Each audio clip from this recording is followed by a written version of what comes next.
Welcome back yet again, Canonites. Today marks the release of the newest Halo novel, once again from the legendary Troy Denning, Halo Divine Wind.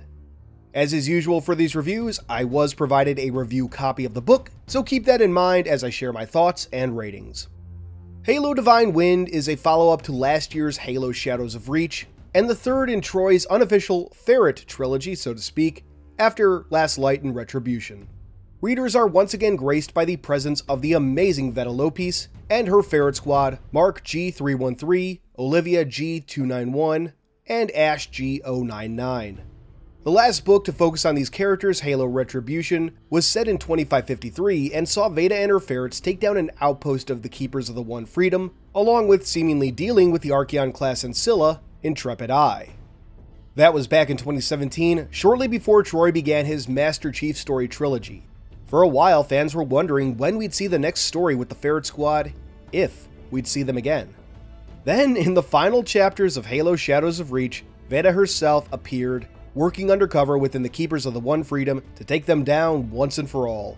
A deep cover mission that had been ongoing for 2 years at that point.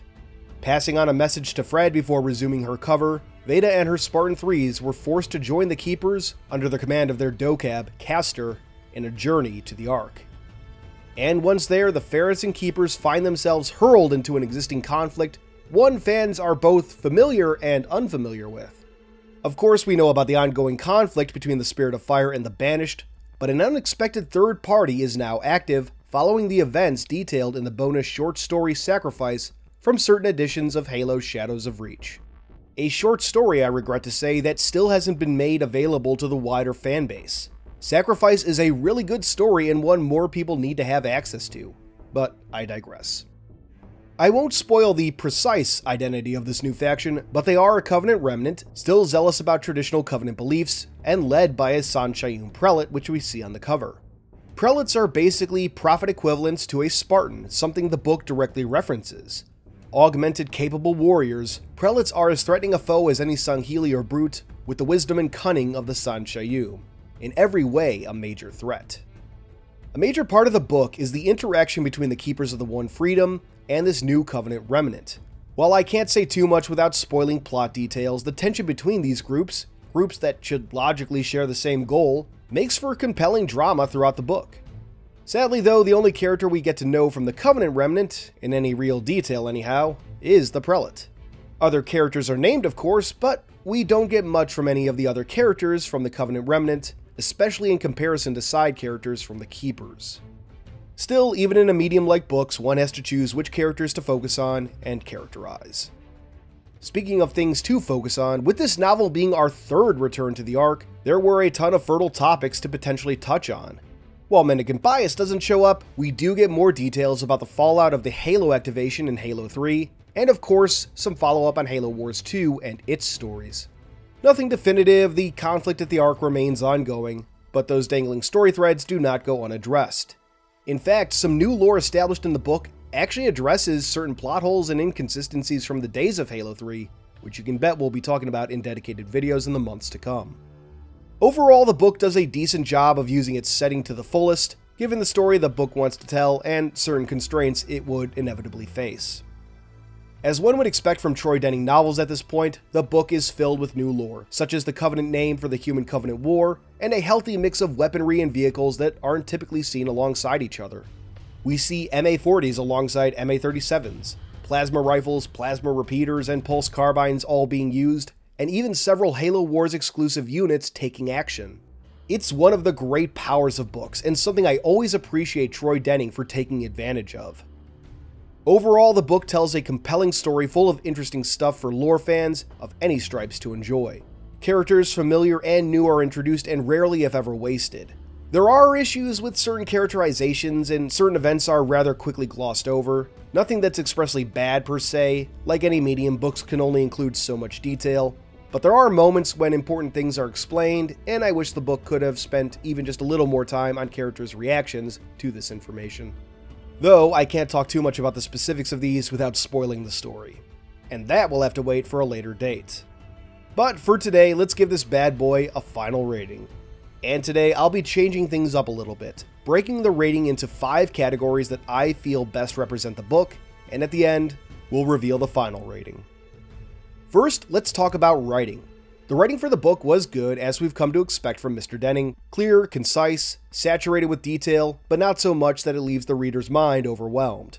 There were a couple places where I felt the wording of sentences was a little confusing, and a couple sentences seemed to run on, but the writing is overall pretty solid, an 8 out of 10. The characters were also a treat.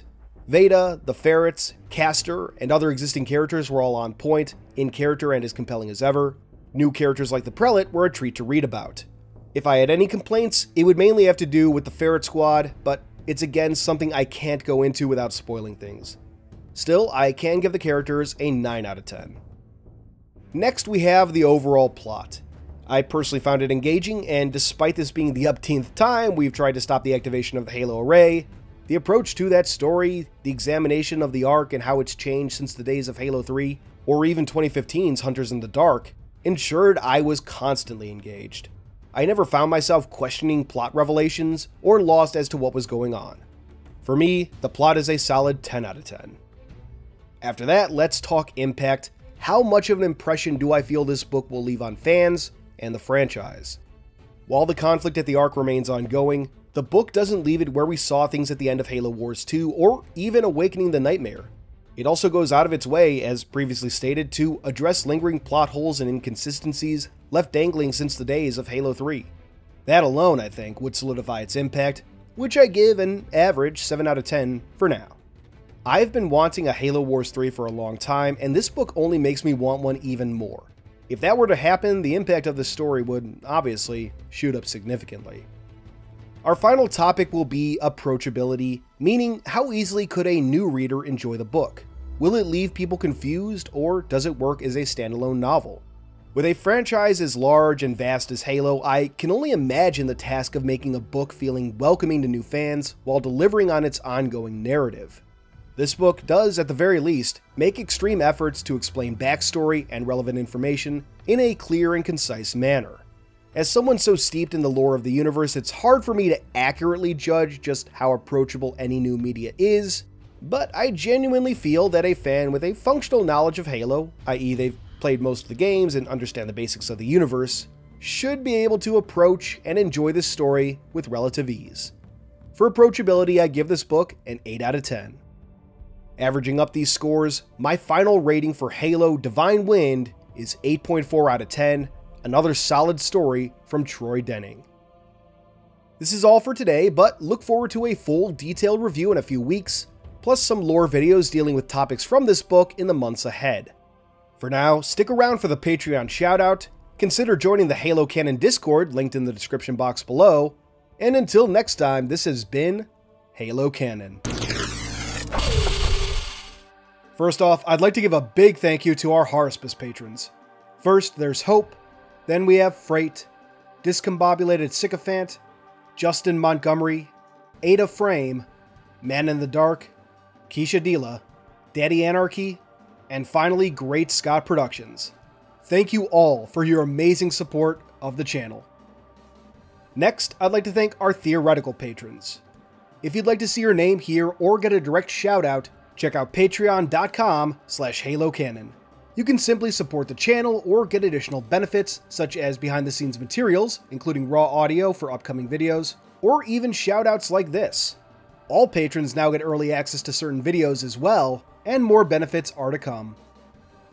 However, your continued viewership is more than enough for me. If you enjoyed this video, please consider giving it a thumbs up, and maybe even subscribing to the channel if you haven't already. If you really enjoy this, turn on that notification bell so you can be among the first to see new videos when they release. But for all my fellow Canonites, keep on being awesome.